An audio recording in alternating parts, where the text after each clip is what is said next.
Evangelho de Lucas, capítulo 9, verso 57.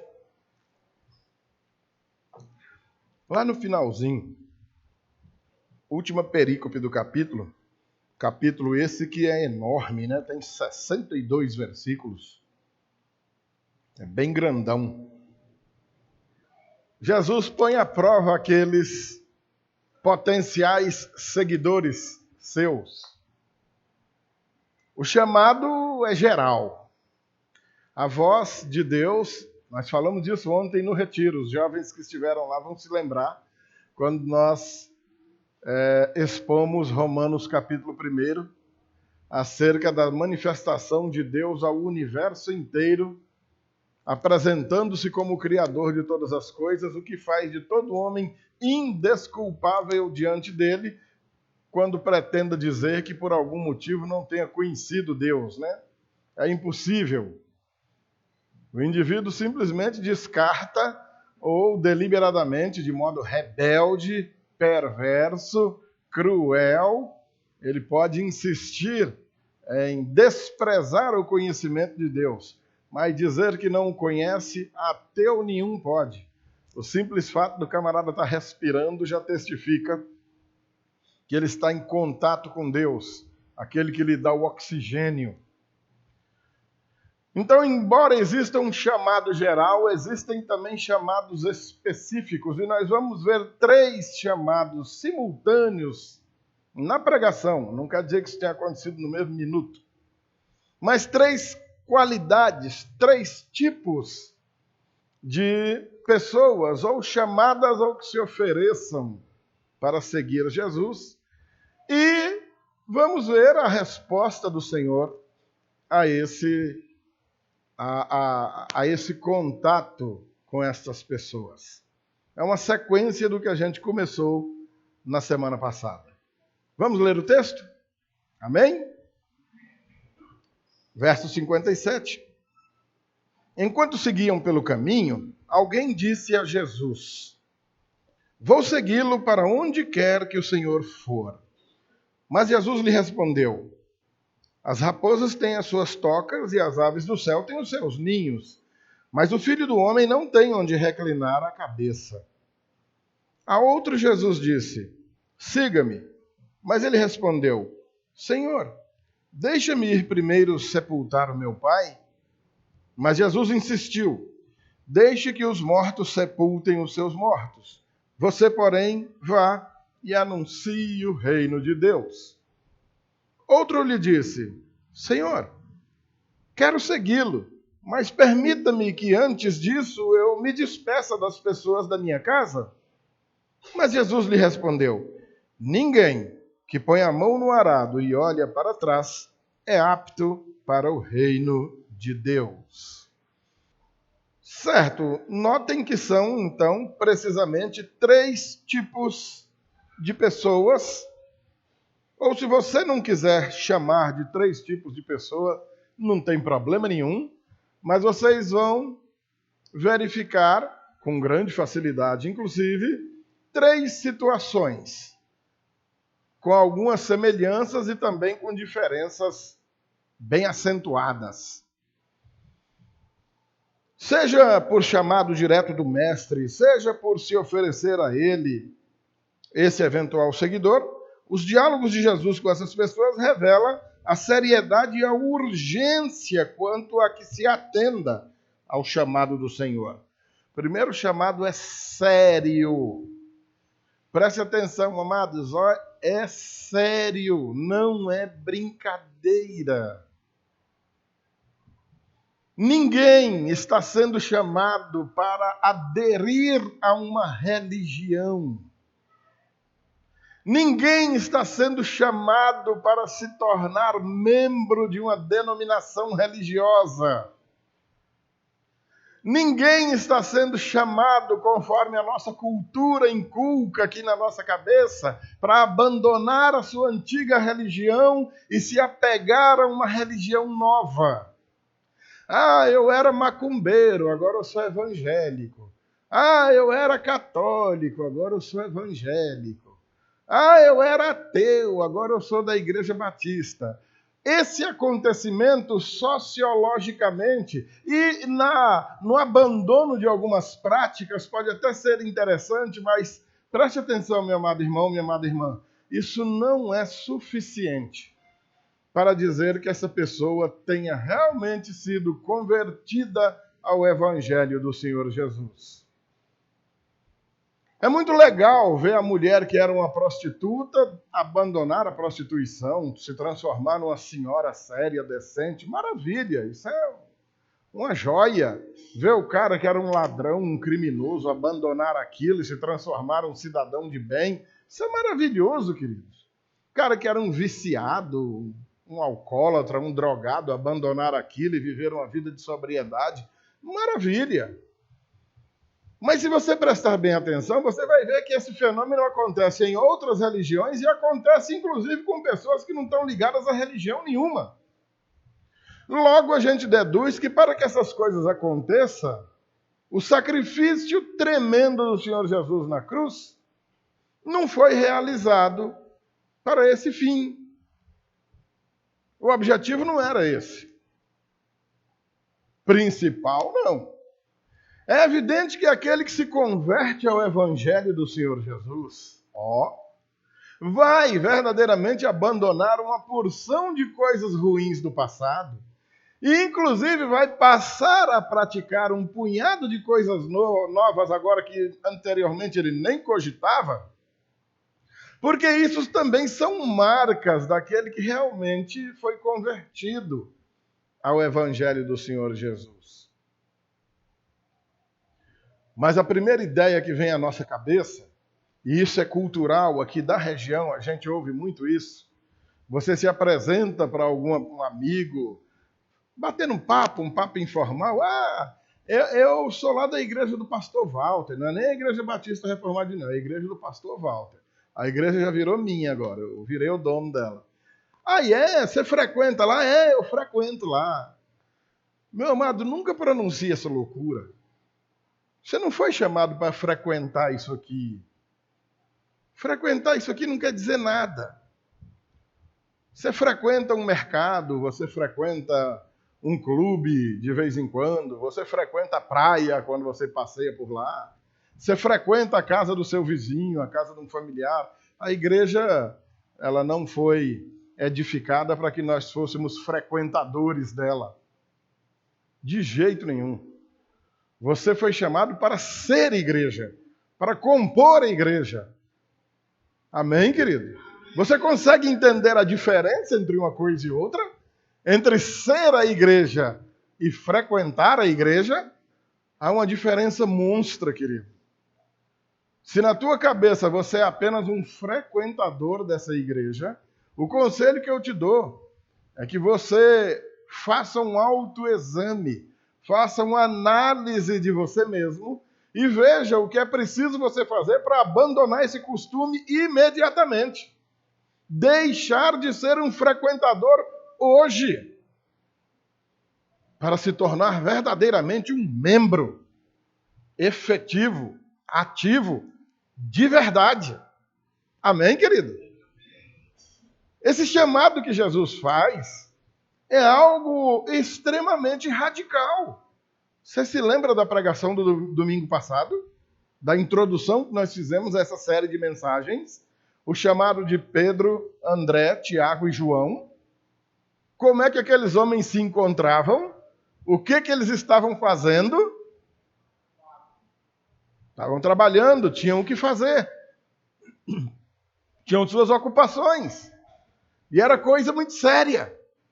Abandonaram seus barcos, seus familiares, as empresas imediatamente e se embrenharam no mundo com Jesus.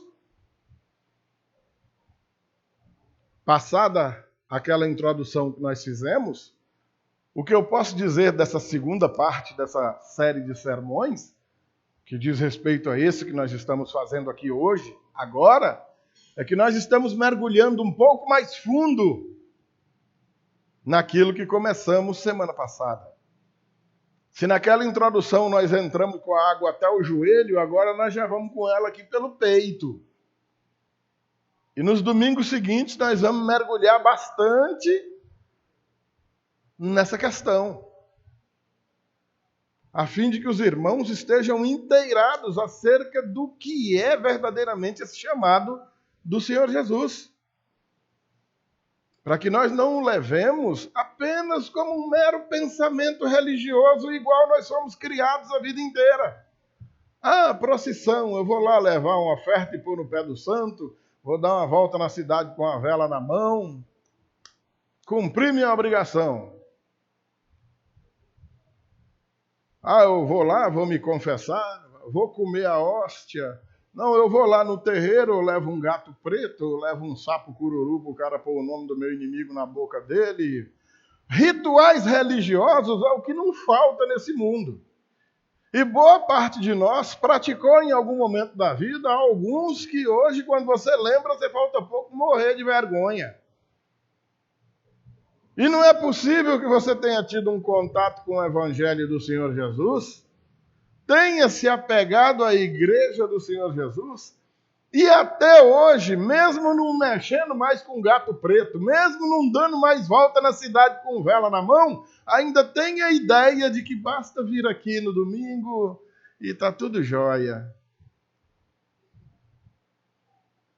Notem que então, logo o Senhor fazia o chamado, esses homens, compreendendo quem estava chamando e o que estava fazendo, abandonavam literalmente suas vidas para seguir o Senhor.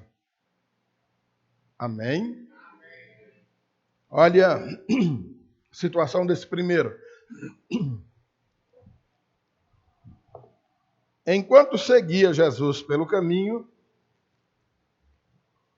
deixa eu dar só uma contextualizada para vocês. O verso 51 diz que Jesus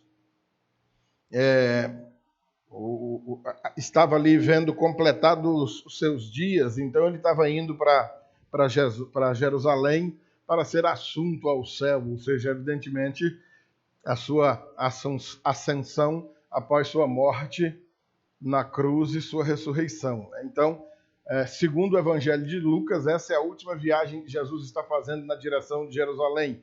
O que a gente vai ver aqui é algo que está acontecendo no caminho, durante essa viagem.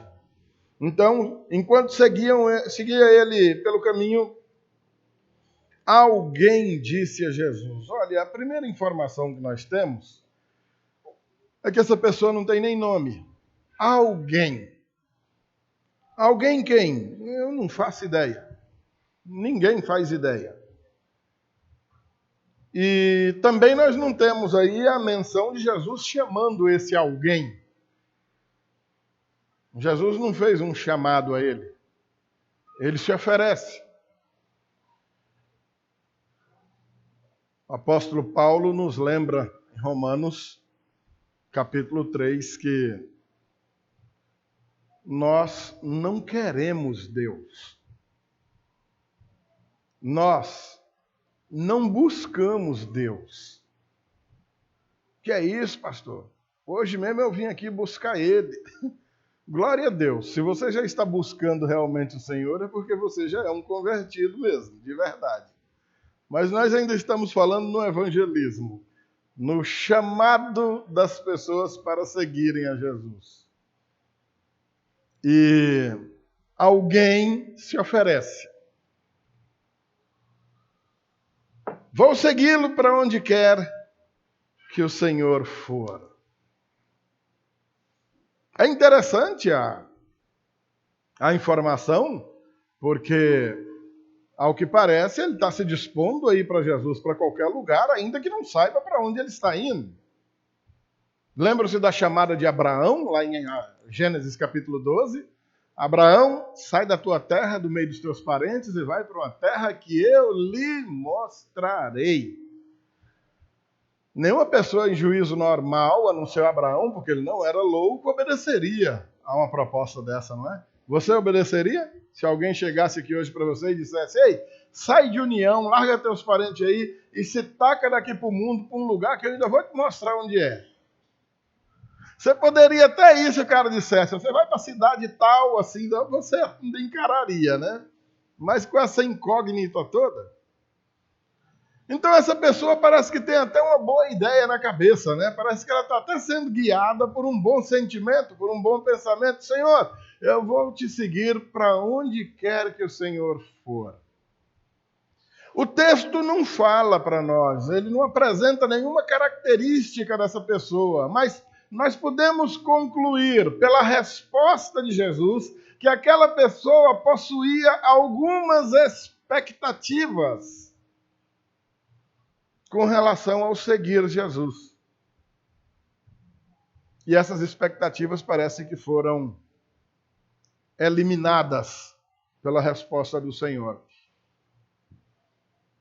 Olha, se você estiver buscando segurança e conforto, então não venha, porque nós não teremos.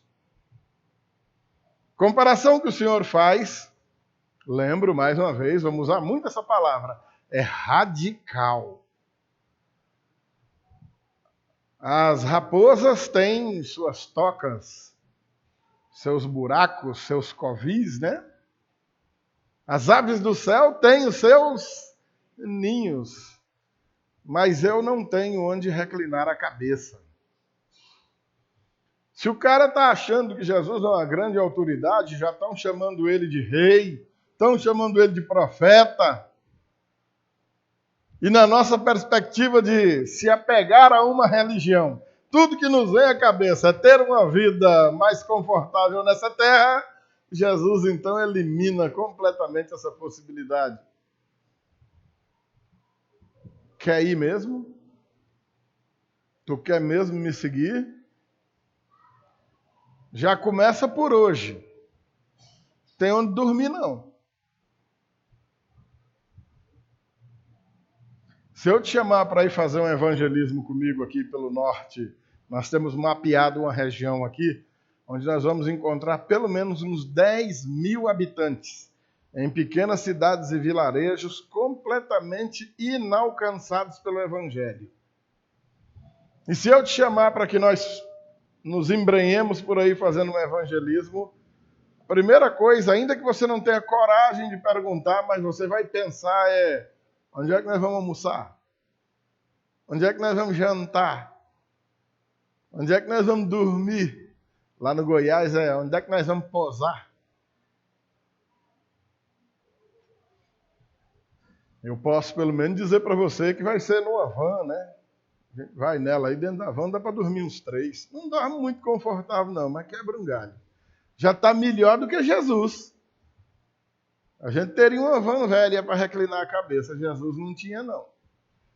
O Senhor do universo está abrindo mão do universo que Ele mesmo criou para se fazer um homem como nós, sujeito a tudo que a gente sofre, tudo que a gente experimenta, abrindo mão de sua majestade para ensinar o caminho do céu via humilhação. As raposas têm suas tocas. As aves do céu têm os seus ninhos. Mas eu não tenho onde reclinar a cabeça. Oh, amados, só essa passagem da Escritura, só essa. Se a Bíblia fosse só isso, e mais nada, seria um papelzinho mais ou menos do tamanho de um selo de carteira de cigarro. Daria para escrever esses 2 versículos. Você andaria com isso no bolso, ou você já teria decorado há muito tempo e já era motivo suficiente para que nenhum pregador de heresias, nenhum pregador de um falso evangelho te enganasse tão facilmente com as propostas de evangelho que têm sido apresentadas pelo mundo afora nos dias de hoje. Porque quando se fala em te chamar para ser membro de uma determinada igreja, quando te chama para participar de determinada campanha naquela igreja, quando te chama para assistir determinada pregação, a primeira proposta que te fazem é: a tua vida vai melhorar. Tu tá pobre, tu vai ganhar dinheiro. Tenha fé, meu irmão. De preferência participando de uma campanha onde você tenha que empurrar dinheiro, senão não funciona. Você está doente, você vai curar. Tu é feio, vai ficar bonito. As propostas são as mais variadas. Bastam eles descobrirem qual é a tua carência, que a proposta vem imediatamente em cima. Ah, está desempregado? Jesus vai te arrumar um emprego. Está aqui, ó. O emprego está aqui. Jesus está chamando, vem, me siga. Já está empregado.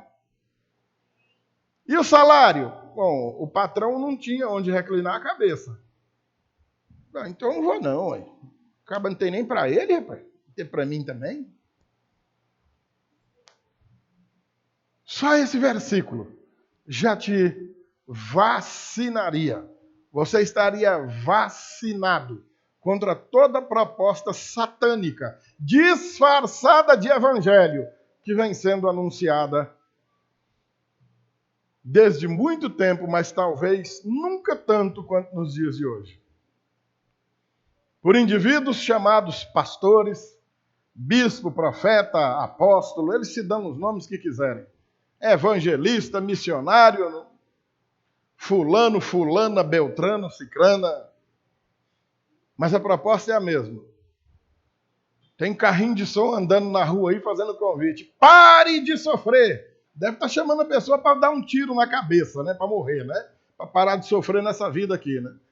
Fazer uma proposta dessa, eu não consigo eliminar o sofrimento da minha vida. Como é que eu vou oferecer o fim do sofrimento para você? Jesus não ofereceu o fim do sofrimento para ninguém nessa vida aqui. Tanto que ele mesmo padeceu horrores aqui pela nossa salvação. Os apóstolos morreram tudo numa vida miserável, segundo os olhos desse mundo, para herdar o reino dos céus, onde não existe carência de absolutamente nada. E até hoje tem gente sendo enganada com essa proposta indecente. Pare de sofrer, lá vai a turma lá. Vamos, onde é que é isso mesmo? Vamos lá.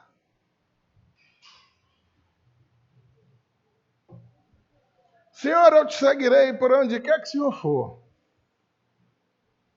As aves do céu têm ninhos, as raposas têm suas tocas, mas o Filho do Homem não tem onde reclinar a cabeça.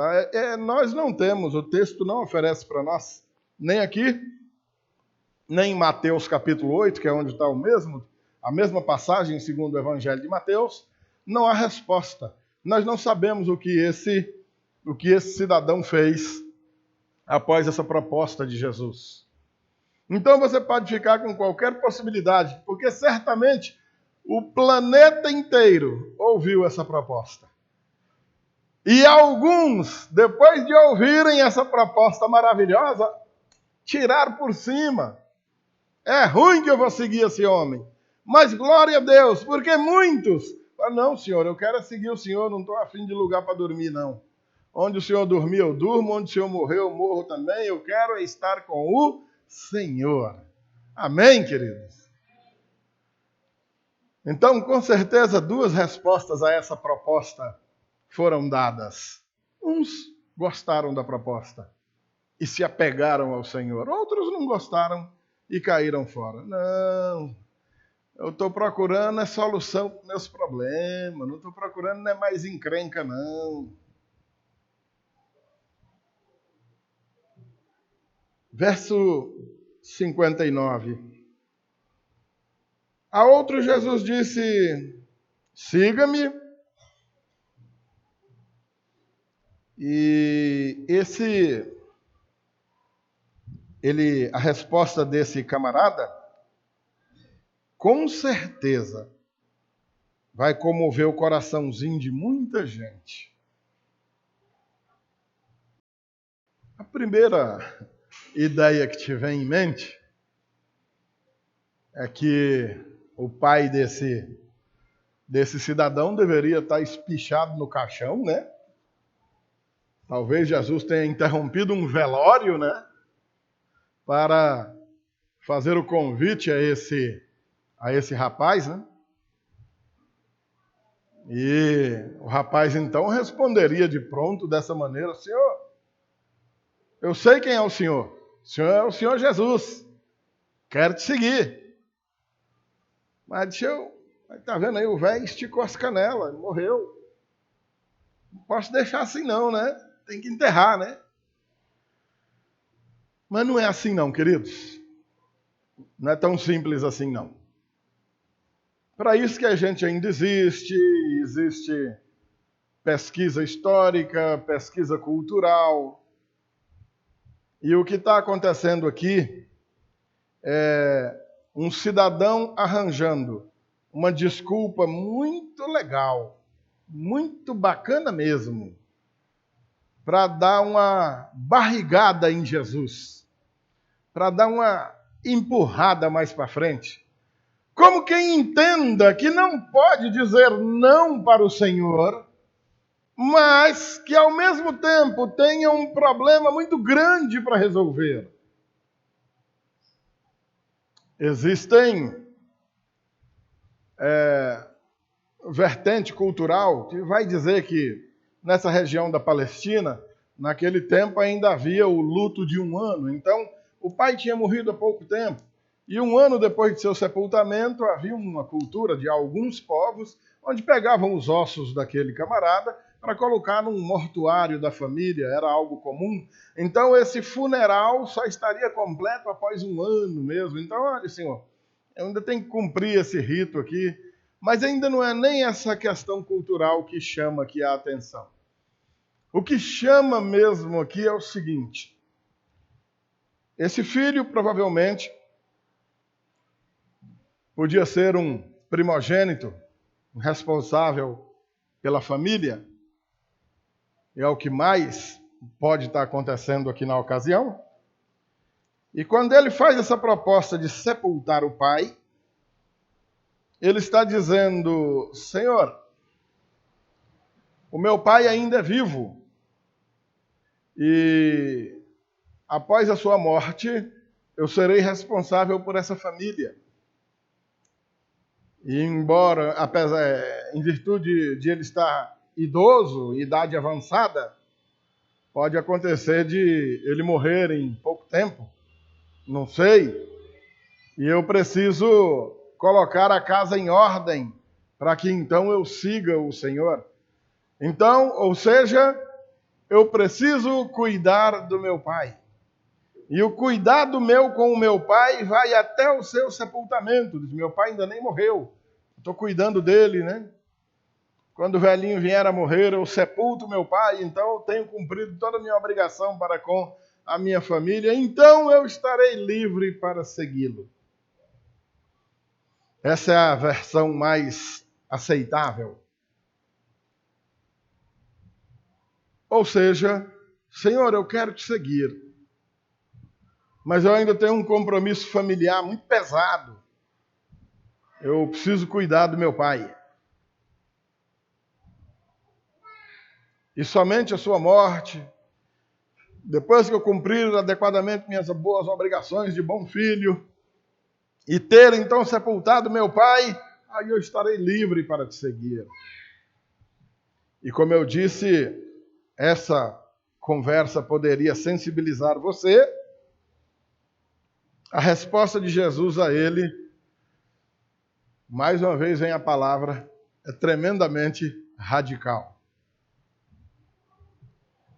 Mas Jesus insistiu. É interessante, insistiu. Essa insistência chama muito a nossa atenção. Há mesmo ocasiões em que parece que o Senhor insiste no chamamento de alguém. Nós mesmos conhecemos algumas pessoas, e conhecemos pessoalmente, de conviver com elas, que quantas e quantas vezes o Senhor já chamou, não é verdade? Quantos foram os meios que o Senhor usou para chamar a atenção dessa pessoa, não é? Parece que nós estamos diante de um caso parecido aqui, mas Jesus insistiu com aquele camarada. E a resposta é inusitada.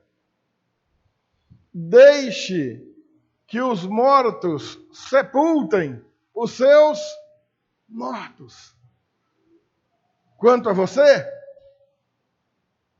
vá e anuncie o reino de Deus. Eu estou te chamando para ser uma pessoa preocupada com a vida e não com a morte. Embora a relação com uma e outra seja muito estreita. Vocês estão entendendo, irmãos? Jesus faz um jogo de palavras que é para nos deixar de cabelo em pé. Deixe aos mortos o sepultar os seus mortos. Quanto a você, vem comigo.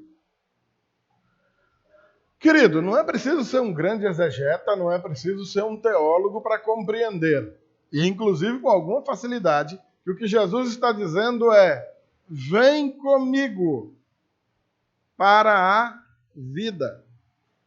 Quem está comigo tem a vida. Quem está comigo vive. Quem não está comigo morreu. Aquele que crê em Cristo, ainda que morra, viverá. O oposto do que Paulo diz em Efésios 2.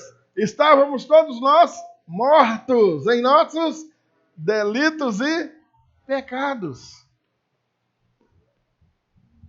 Com Cristo, mesmo morrendo, você vive. Sem Cristo, mesmo comendo, fazendo conta no comércio, pagando seus talão, você está morto. Você está entendendo, amado irmão? Amém? Deixar aos mortos o sepultar os seus mortos.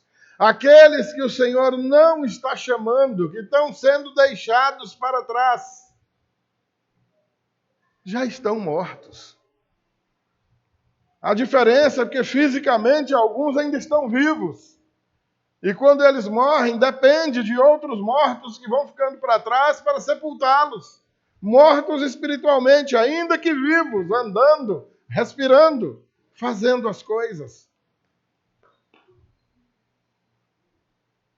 Estão compreendendo, amados? Quando o Senhor Jesus te chamou, Ele não te chamou para um passeio. Ele não te chamou para brincadeira. Ele não te chamou para diversão. Ele te chamou para ser um propagador de vida. Amém, queridos? E de vida eterna. Vida que não se acaba. A diferença, o contraste é tremendo, é monstro. Outros que não foram por eles chamados, outros que contigo não estão andando, não estão caminhando, lamentavelmente, estão mortos. E queira Deus, alguns deles ainda hão de ouvir o Evangelho por intermédio de você, ou por intermédio do irmão teu, porque pregar para familiares nossos é dureza. Profeta não tem honra, senão na sua própria terra, na sua própria casa. Mas glória a Deus porque você tem uma igreja, você tem irmãos que podem fazer dentro da tua casa, podem fazer para a tua família aquilo que para você é muito difícil, anunciar o evangelho da salvação. Deixe os mortos ou sepultar os seus mortos. Você, vamos embora. Vamos comigo. Então, amado irmão, amada irmã, você tem responsabilidades familiares. Sem dúvida nenhuma. Todavia, querido, a sua prioridade precisa ser o estar com Cristo. Até porque da segurança da tua própria família pode haver uma dependência do você estar caminhando bem apegado ao Senhor. Não como um religioso que frequenta a igreja. Você está entendendo a diferença? Você está compreendendo a importância da adequada resposta a esse chamado? Que não combina com um espírito de mero religioso, com a pessoa que frequenta uma denominação religiosa. Você está entendendo que Jesus não chamou ninguém com essa finalidade? E que, lamentavelmente, a maioria dos cristãos que nós conhecemos são exatamente isso, frequentadores de uma denominação religiosa.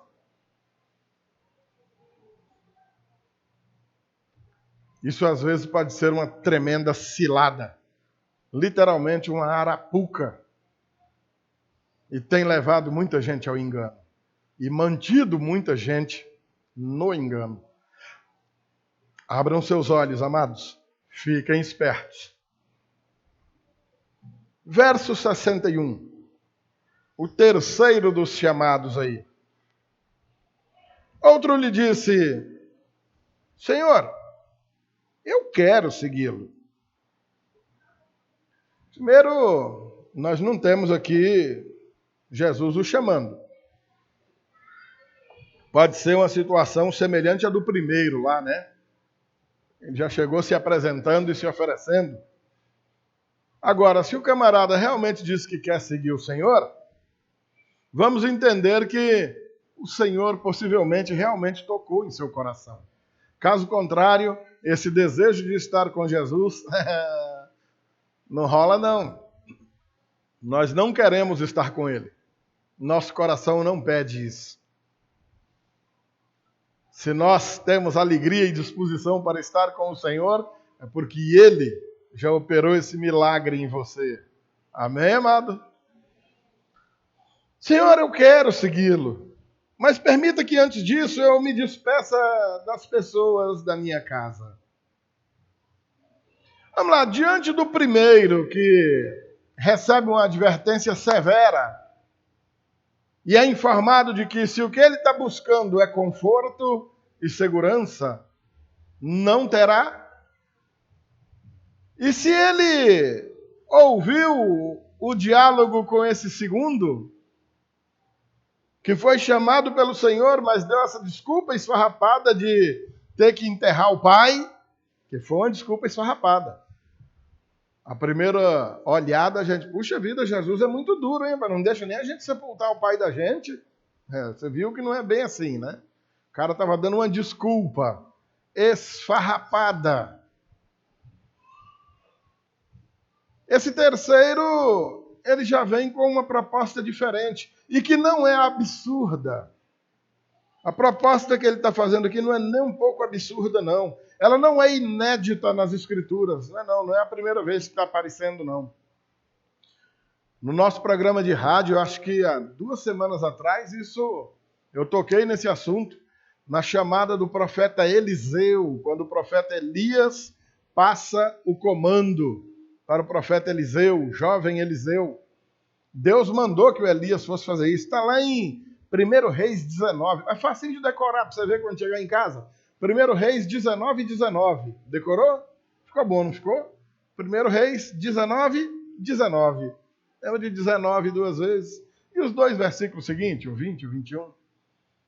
O Elias passa, joga sua capa em cima do Eliseu. O Eliseu estava fazendo o quê? Trabalhando. Olha só. Ó, para você ter uma ideia. O Senhor não chama ninguém à toa. O Senhor não costuma chamar desocupados. Está o Eliseu trabalhando. Havia uma turma lá pilotando os tratores da época.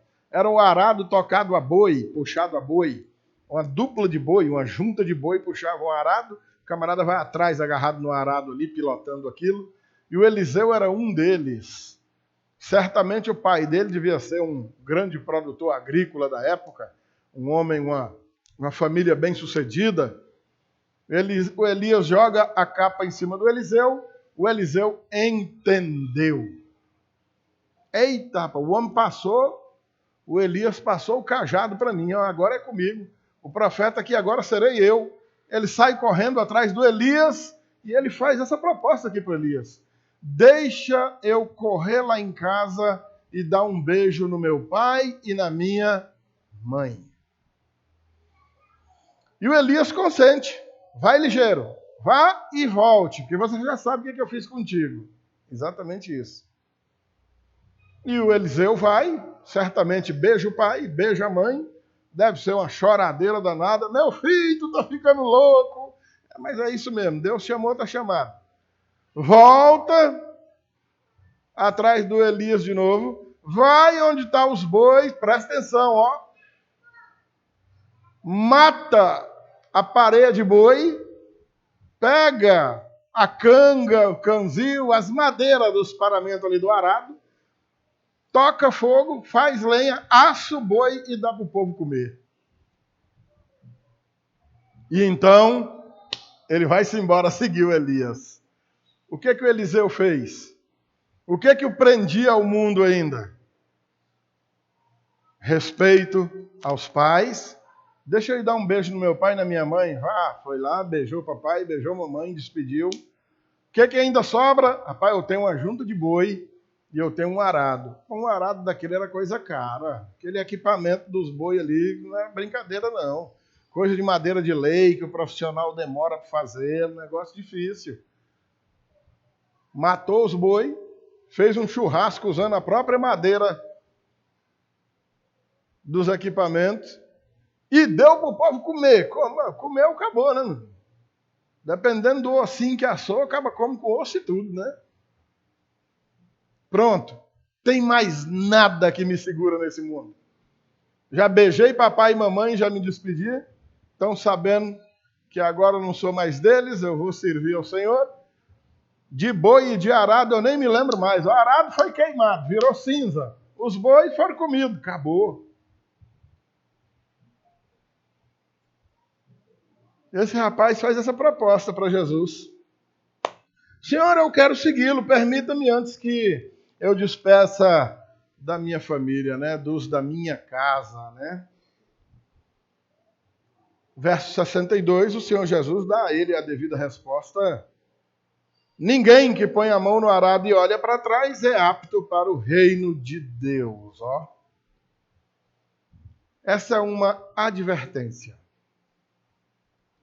Você pode entender ela dessa maneira. Tudo bem, vai lá, despede do teu povo, mas lembre-se do chamado de Eliseu. E qualquer judeu ali dos dias de Jesus conhecia a história de Eliseu. Eliseu experimentou a situação igualzinha. Recebeu a permissão, foi lá beijar papai e mamãe. Esse rapaz pode ter recebido a mesma permissão. Pois despeça ligeiro e vamos embora. Agora, se o Senhor não aprova aquele que botou a mão no arado e olha para trás, o Eliseu estava aprovado, não estava? Porque não tinha mais arado para ele olhar para trás. Não tinha arado, não tinha boi. Arado virou cinza e os bois viraram churrasco. Acabou. Nem tinha para onde olhar. E Jesus lembra a esse terceiro chamado aqui. Vamos embora. Vamos, e você já conhece como é que é a coisa, né? Ilustrando isso para você, eu que sou um menino criado na roça, embora já tenha pilotado o trator, que o arado fica atrás, né? Eu conheci o arado puxado a animal. Cheguei a ver, inclusive, funcionando. Não era muito pequeno, não pilotei não, mas eu vi. A atenção do camarada segurado ali naquilo é tremenda. O boi ou o burro que vai à frente puxando vai fazendo a força e o cabo que vai atrás vai fazendo força e vai prestando atenção.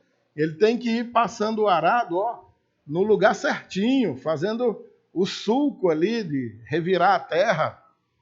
Ali no meio vai ter alguma raiz de pau muito bruta que se o arado pegar, quebra a lâmina do arado, quebra a canga, quebra canzil, quebra o pescoço do boi, dá um sulavanco, te joga para frente do arado, tu morre. Rapaz, não é brincadeira não, é perigoso.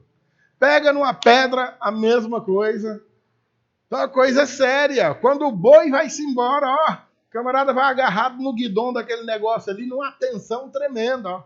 Cuidado, o boi vai se desencaminhando. Ei, boi! Dependendo do grito que o cara der, o boi vai mais para a direita, vai mais para a esquerda. E... atenção total. Imagina o camarada começar aquilo cedinho, 6 horas da manhã, quando dá ali por umas 11 horas, o cara chega a estar travado, ele suor pingando e come ali um negocinho, volta no sol quente de novo, poeira na cara e boi. Se aquilo quebra, acabou o serviço. Acabou a lavoura. Vai ser um ano de fome. O que é que nós vamos comer se nós não plantar? De que nós vamos viver? Estão entendendo, amados? O tanto que a coisa é séria. Quem bota a mão no arado tem que prestar atenção no serviço, no arado. Quando o Senhor faz essa comparação, mais uma vez ele está sendo radical. Não dá para pôr a mão no arado e olhar para trás. Na cultura do século XXI, a nossa aqui, como seria hoje? Naquele tempo existia um recato, um respeito.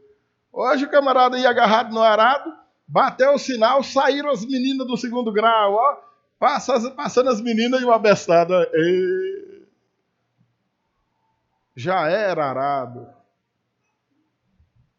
Acabou-se. E as meninas ainda iam embora rindo da cara do abestado, né? Atenção total.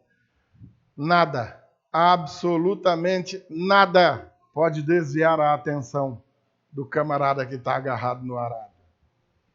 E que arado é esse ao qual o Senhor se refere? A própria obra do Evangelho. Ela mesma. Não dá para se embrenhar na obra do Evangelho com preocupações outras na cabeça, com outras prioridades na cabeça. Preocupações nós temos um bocado, amados. Você tem, eu também tenho. Mas o Senhor Jesus está te chamando para uma obra maravilhosa, tremenda. Coisa verdadeiramente séria, muito séria, seríssima, que não dá para ocupar a prioridade dos teus pensamentos. Não dá para ser a tua razão de vida. Tu tem teus filhos? Cuide bem deles. Tu tem teu marido, tua esposa? Cuide bem deles. Tu tem teus pais? Cuide bem deles. Tudo isso é bom testemunho de uma vida cristã correta, prudente. Glória a Deus por isso. Triste é o camarada que diz que é crente e abandona tudo, deixa tudo morrer, deixa todo mundo de qualquer jeito. Se você compreendeu, se você ouviu o Senhor te chamando, Ele já fez o milagre na tua vida. Caso contrário, você não ouviria chamado nenhum. Agora, se você anda para segui-lo, compreenda em nome de Jesus que você tem uma prioridade agora, que é seguir Jesus. E pela fé, o bem-estar das pessoas que você ama dependem do sucesso nesse seguir Jesus. Deus é tão maravilhoso, queridos, que enquanto nós cuidamos das coisas de Deus, Deus cuida das nossas coisas, cuida da nossa casa, cuida da nossa família. Milagres estão acontecendo, nós não estamos nem vendo. Livramentos aconteceram, nós não ficamos nem sabendo. Uma coisa é o camarada chegar para te dar um tiro e você gritar, meu Deus, e a bala engasgar e não sair. Olha, tive um livramento ali, o cara ia me dar um tiro, a arma estragou e não atirou. Oh, amém, que maravilha. Outra coisa, querido, são os livramentos que você nem viu. A cobra que vinha te morder e o menino atropelou ela com a moto ali, você não ficou nem sabendo.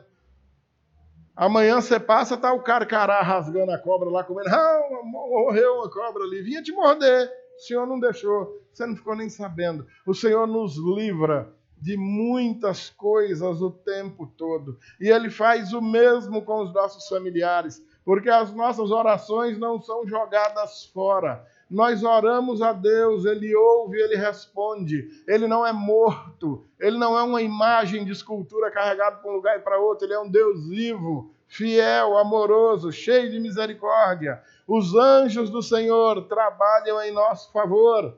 Amém, amado? Se você não compreender isso, fica complicado demais seguir o Senhor. O Senhor chamou muita gente. Algumas pessoas se ofereceram para seguir o Senhor Jesus. Ouviram as mais variadas advertências do mestre, depois de suas mais variadas justificativas e pedidos. Senhor, eu quero ir contigo. Se o que você pretende é ficar famoso, andar com um homem famoso, imaginar que eu vou ficar milionário e você vai estar do meu lado e vai herdar aí um ministério se eu for eleito, ou que vai ter segurança e sossego nessa vida e conforto, fique sabendo que as raposas têm suas covas, as aves do céu têm seus ninhos, mas eu não tenho onde reclinar a cabeça.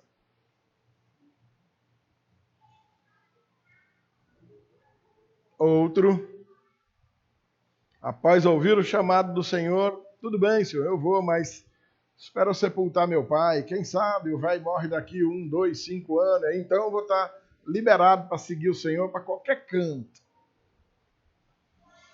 Deixe os mortos sepultar os mortos. Você que está sendo chamado para viver e viver eternamente, vamos embora, me siga.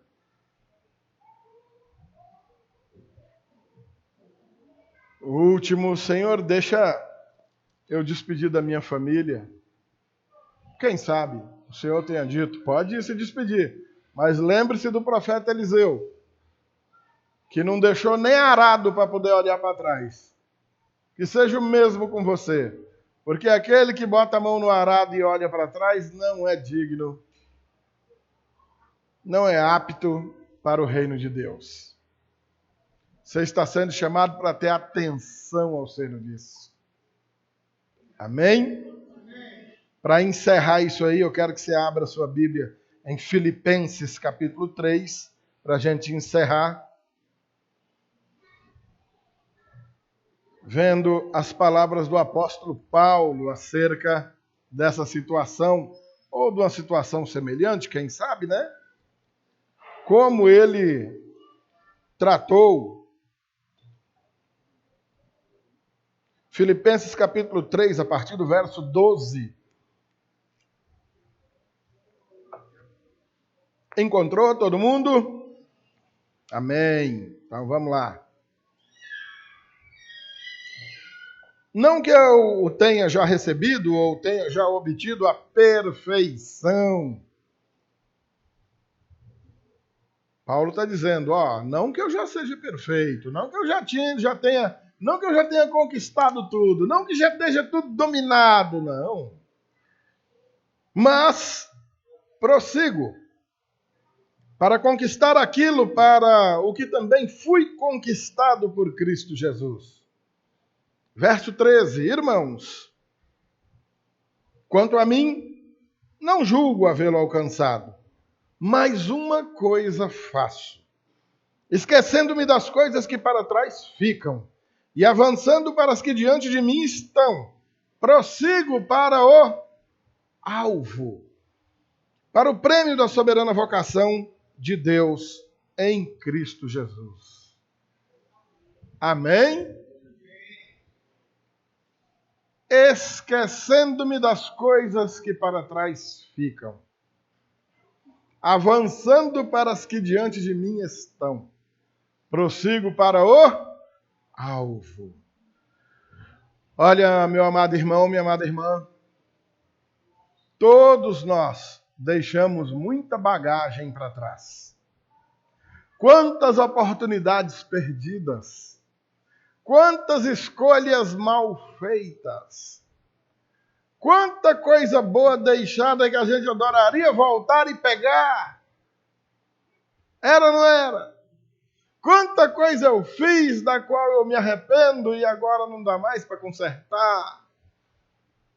Agora, Paulo especificamente, que estava sendo treinado para ser possivelmente a maior autoridade do judaísmo naqueles dias, larga tudo isso para trás. Uma vida promissora, uma autoridade respeitada, famosa, bem-sucedida, rica.